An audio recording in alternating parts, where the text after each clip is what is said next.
Hey, welcome in, welcome in. I'm just going to be using this Nagaroth Knight to give our model a good base colour.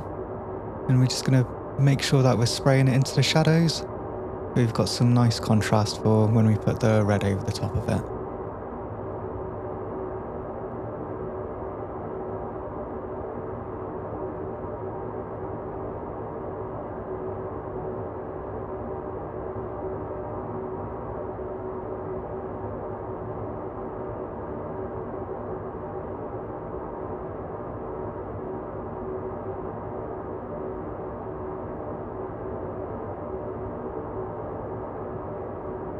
I'm just going to be using this corn red. We're going to be spraying this from a zenithal perspective. And yeah, just not touching the shadows or anything, just spraying it from above. And yeah, just getting our first sort of red tone on there. We're going to be going very general with this model. So I'm not going to be specifically spraying it, but I'm just going to be letting the sort of the 3D aspect of the model do the work. And yeah, we're just giving it a very, very general light source. So yeah, it's going to look cool from all angles. We're not going to touch the shadows, so we've got plenty of contrast. And yeah, it'll look really cool.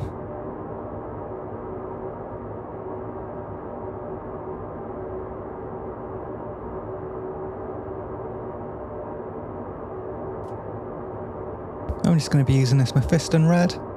And we're going to be doing the same thing, spraying it from a zenithal perspective. And we're just going to try and hit more of the top areas and sort of cool, sort of pokey outy bits where the light would catch it. But again, we're going very general with this one. We're not specifically targeting like a particular part of the panel or anything. We're just, yeah, just a nice general sort of spray, just brightening up the model. But yeah, still leaving the corn red in sort of the lower, darkest areas. But yeah, we're just aiming just to sort of brighten up the sort of the top part of the model. But yeah, and as you can see, we've still got plenty of the purple in the shadows. So yeah, there's lots of contrast on the model. But yeah, just going for a bit of a darker looking model.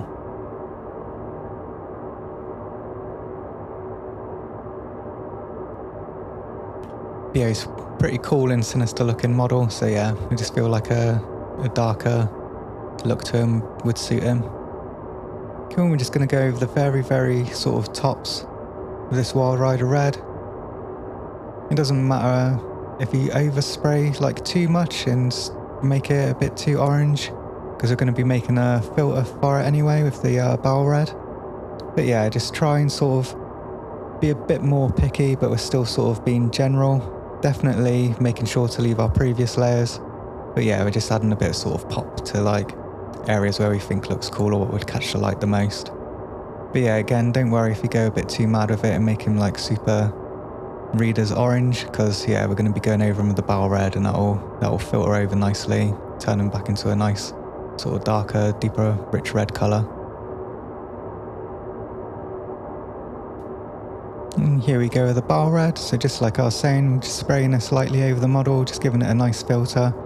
And this will give some cohesion to the colours and just bring them together nicely. But yeah, I really do love spraying this barrel red over these sorts of layers. It does like, yeah, just makes a really nice red. And yeah, the way it sort of like contrasts against the purple and the shadows as well, just looks super cool. Definitely really nice red, and yeah, nice way to layer up the different zenithal layers, and then yeah, just bring them all together with this lovely filter.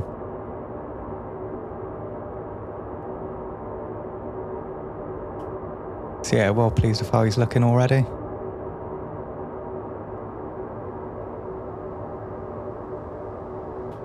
And we're just going to be going over all of the bits that we want black with this matte black, and also all of the bits that we want silver.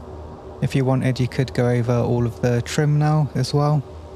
But I'm just going to skip that step and paint the gold straight onto where I want it on the trim. But yeah, I think with this one, I would have done the same and just painted silver over the areas. But I was unsure whether I wanted the areas black or silver. And I ended up, so I thought if I paint them all black and I can see what it's like, but I did end up going over all of the black areas with the silver.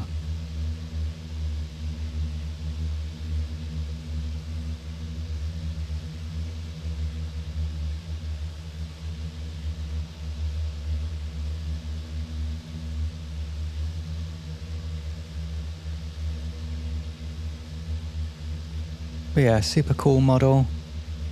Definitely really nice one to paint. Like all the trim and stuff's like nice and thick, which is cool. My only annoyances is the only way to sort of get the model is to subscribe to the Warhammer Plus for at least 2 years, or I guess you could like buy one off of eBay if someone's got it and they're not really interested in it. So yeah, that does suck a little bit. But yeah, if you're lucky enough to have one, it is like a really nice model to paint. Oh yeah, I'm just going over these bits. I was using the contrast paint just so it runs into the fins easier than trying to push the matte black in. And yeah, I just find like some of the sort of cordy tubes and stuff easier to do with the contrast just because it runs into the recesses easier than trying to push the paint in.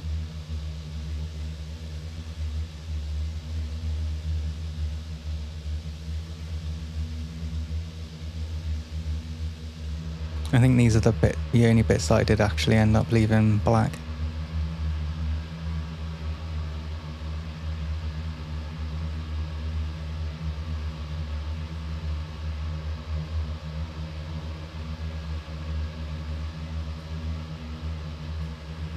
So these are the colours I'm going to be using for his trim.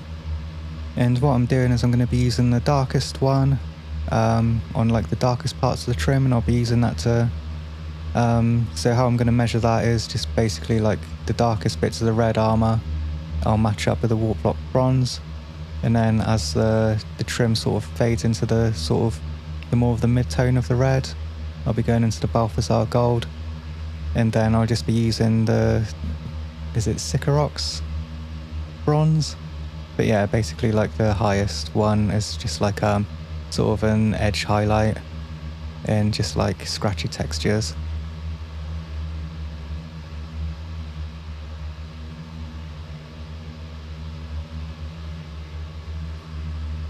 So yeah, just definitely take your time doing the trim on this one, and definitely try and enjoy yourself. I mean, if you've waited 2 years to get this model, then hopefully you've had some good trim practice and built up your patience.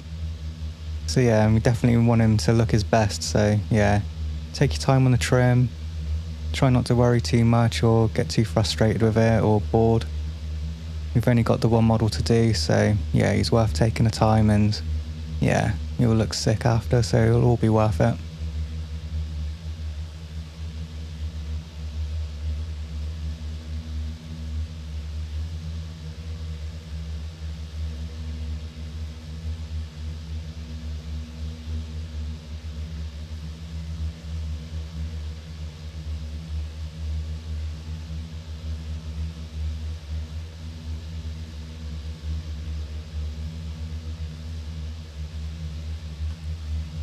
But yeah, he's definitely looking cool already.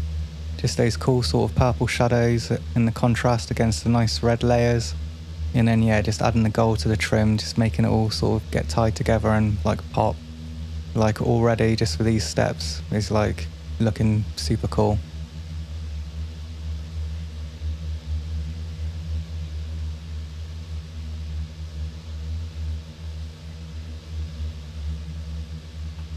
I'll just be going over all of the black areas. Now I want to be silver with this lead belcher.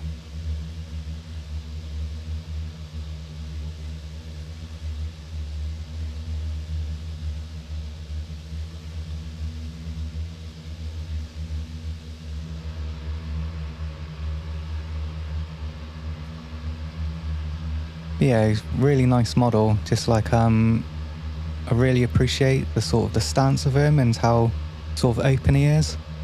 It just made it just like so much more of a pleasure to paint, where you don't have to like, I don't know, aim your like the paintbrush in between like really tight areas just to try and get some like paint on. But yeah, and yeah, all of the like the cool features, like he's got his cool like corn symbol on his front, and yeah, it's just like super nice to paint. Like really nice detail on the model, but yeah, all easily accessible.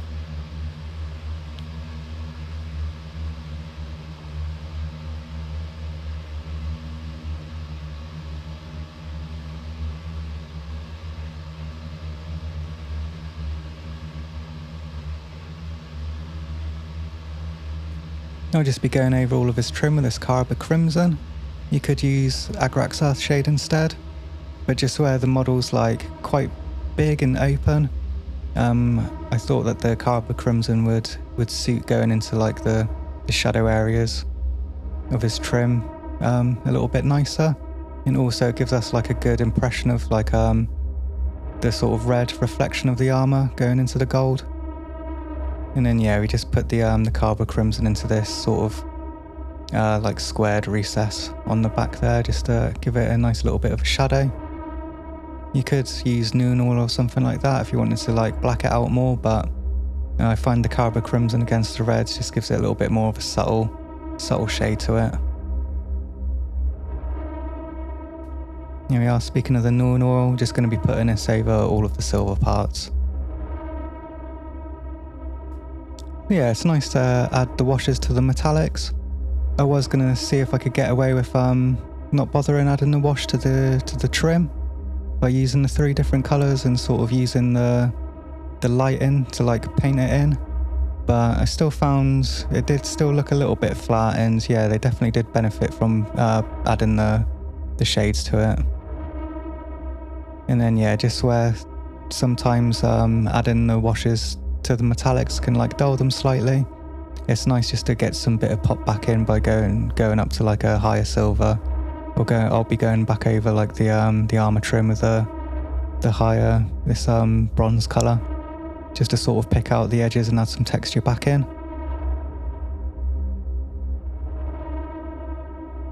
But yeah, it's a really nice technique. There is some times where you can get away without using the washes, but yeah, I thought I was going to be able to get away with it on this model, but it just ended up looking cooler putting the washes in. Cool, I'm just going to be using this matte white now to try and do like the scarification on his head. He's got like this corn symbol like scarred onto the top of his head. And yeah, so what I was doing is I'm just using this really stark, white, and I'm going to apply the sort of skin colour to his head using the airbrush and just using super thin paint. So what I'm hoping is that the white will like burn through. If you're sort of a more competent, or I don't know, just artistically better at drawing and that sort of like painting than I am, then you probably won't need to do this step. You'll be able to just stick it straight on, but I really need like some sort of trace lines on there just to like try and guarantee that I get a good result.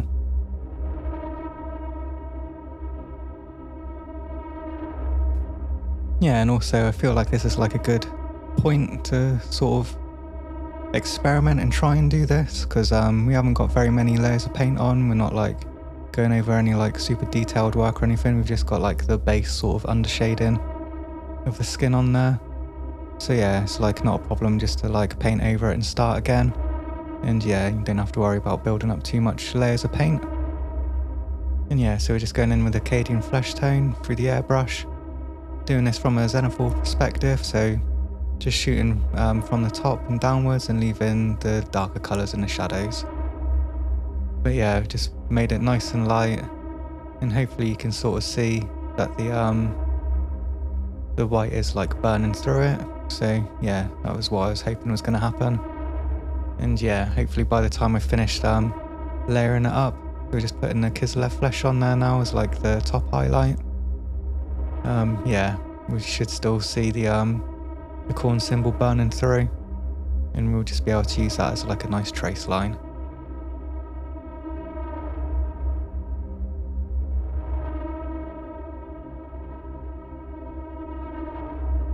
I'm just going to be putting this shade over it, and just wanted to darken up some of the recesses and shadows. So yeah, we're just going to give it a general wash in this. And again, the corn symbol, you can't really see it from here, but it is like burning through all of the layers. So yeah, I was glad I did that. That was yeah, successful experiment. So yeah, if you're not very good at like line drawing and stuff like that, hopefully this will help. Cool, and then just going back in with Acadian flesh tone, just bring out his main facial details and just get a bit more colour on him.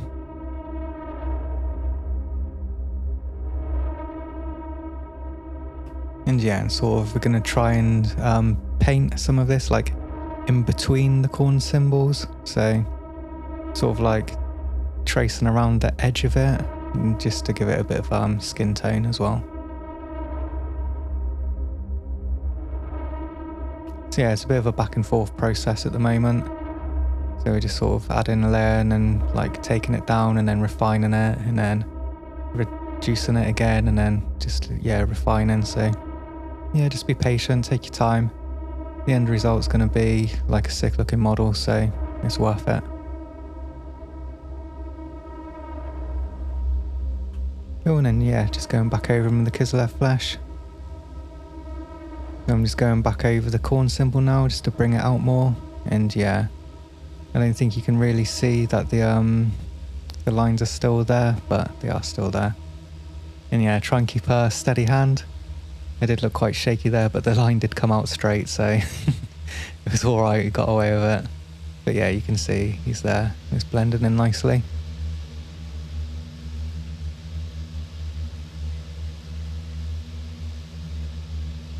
Just sort of trying to get you a better look at it. But yeah, definitely cool. I'm well pleased with how he's looking so far.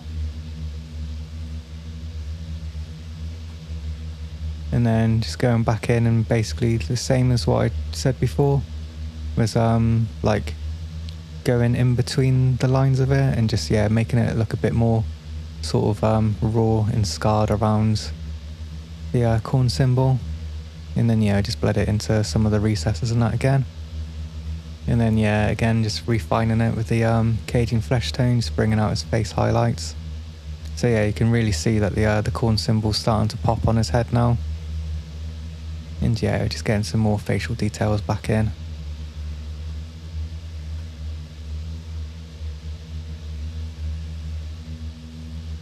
Cool, and I'm just going to be using this screaming skull. And we're just painting in his eyes. So we're doing like the like what I do on some of the models, give them more sort of like a demon look. And yeah, so we do like an off-white colour for the main eyes, and then we like sink them back in using the Carver Crimson. And yeah, it just makes them look really sort of evil and possessed looking.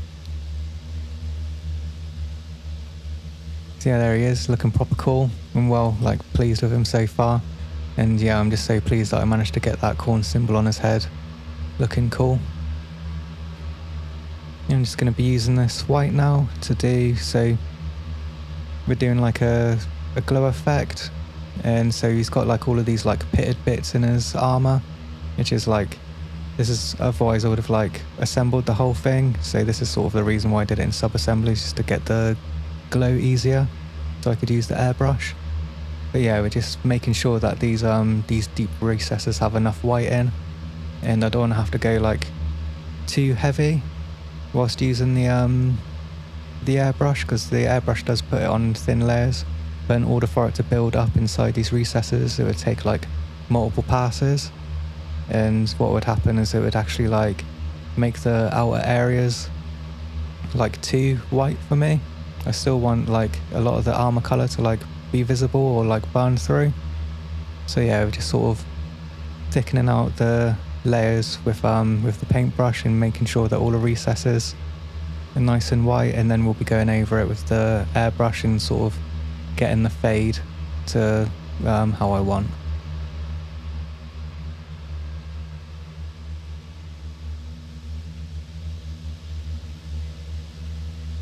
Yeah, just using this Vallejo white primer now. We've watered it down quite a bit, again just so we can sort of control the opacity of it. And yeah, we're just giving it a nice sort of light source, and I'll just be spreading where I believe the light would like radiate out. And we're just going to have like a nice sort of like reflection of it just coming from below the head. Again, just like a very thin layer. We still want to be able to see his like his skin tone in the details we've put in. But yeah, we just want to like a very subtle yeah, just like a subtle glow coming from him.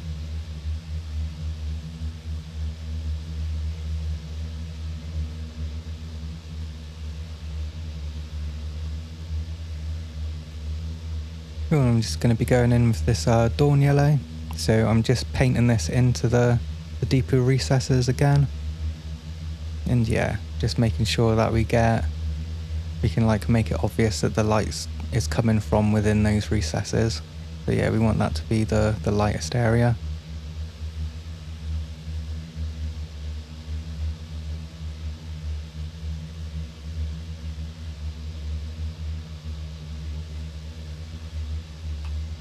You'll just be like fading around the sort of the edges with this moot green. Again, just super thin, just aiming it for where we put the white. And yeah, just build it up gradually.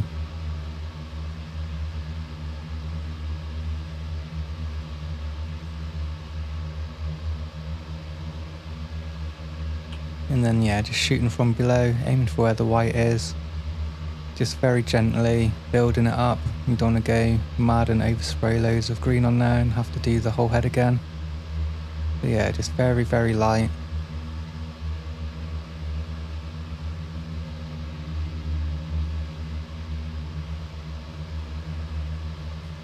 Yeah, just so you can see. And then yeah, we're just going to be using this Talazar blue. And this is going to be like the darkest bit, so we're coming like further away from the light source, the darker it gets. And yeah, I just really love using this this blue over the green. It does like give it just such a really nice like I don't know, colour contrast.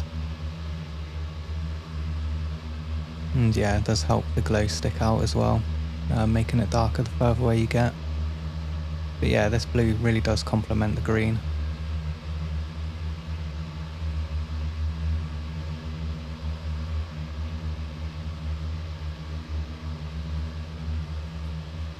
But yeah, loving the look of that, looking sick. And then again, just adding a little bit to like the under part of his head.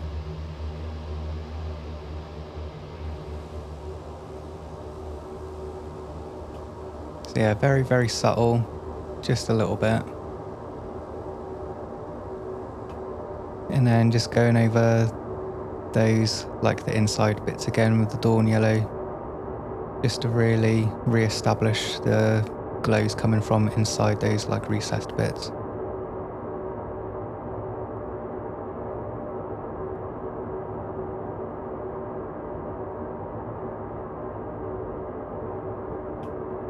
Cool, there he is with his head glued on.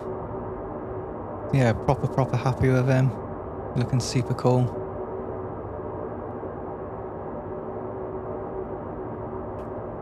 And yeah, just a little bit of a further away look at him just so you can see.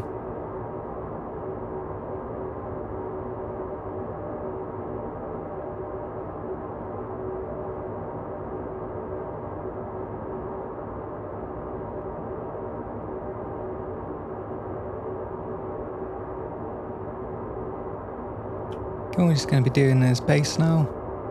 So I've redone my whole World Eater's army with these snow bases. And yeah, I just figured I'd just show you how I did that. Yeah, we're just adding this PVA glue to his base. You just be adding some of this basing material.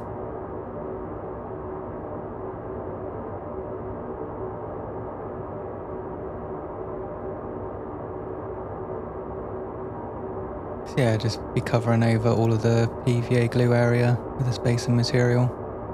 And then we'll have to let it dry.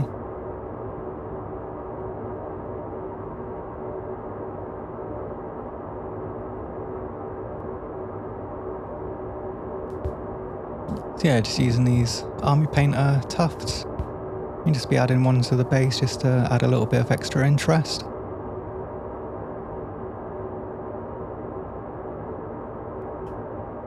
I haven't glued the model down to the base, I'm just got him placed there just so I can get a general idea of what he looks like with it.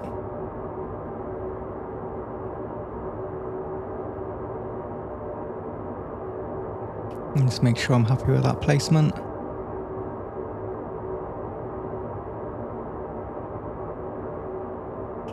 Cool, now I know I definitely want the tuft there. I'm just going to add a bit of super glue to it just to make sure it sticks down properly. They do have like adhesive on them already, but I still find just super gluing it down just does give it that extra bit of security.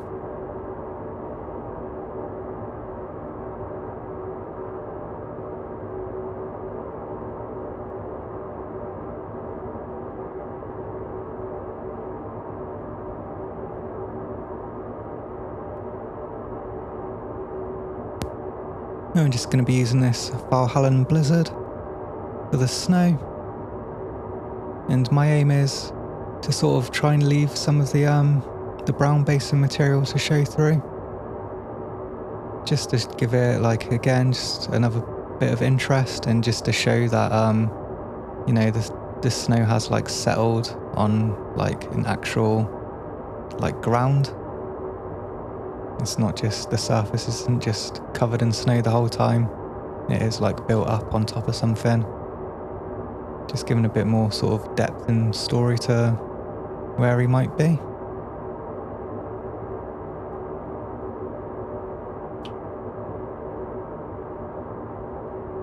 Yeah, I've covered the base quite a bit in it. On some of the bases I've left like it a bit more sparse. But yeah, just like leaving like a bit of the sort of brown based material to come through. It does give it a lot of nice interest. And yeah, just using this more sort of runny super glue just into his little footprints there. And yeah, because the bottoms of his feet aren't like solid, so I'm gonna like, yeah, just add those there and then give it like a sort of smush around, just to give yeah, give him more chance to sort of adhere to the surface.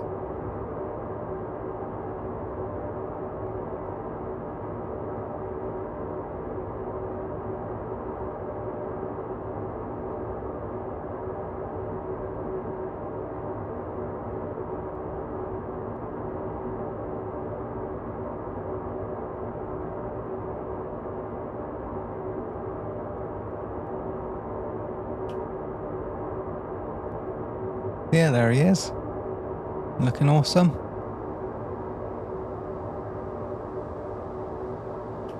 Yeah, I'm just going to be adding some of this blood for the blood god on there as well. Yeah, just giving it a good smush on his chain fist there. And then yeah, we're just doing this technique just to get some onto the base, just because it will look sick, the bloody snow. So yeah, that's it. This will be the end of the video. So yeah, super happy with this model. Thanks for joining me, and I'll see you in the next one. Like,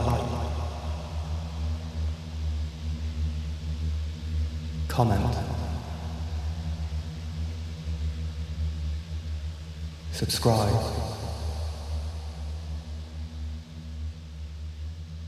share.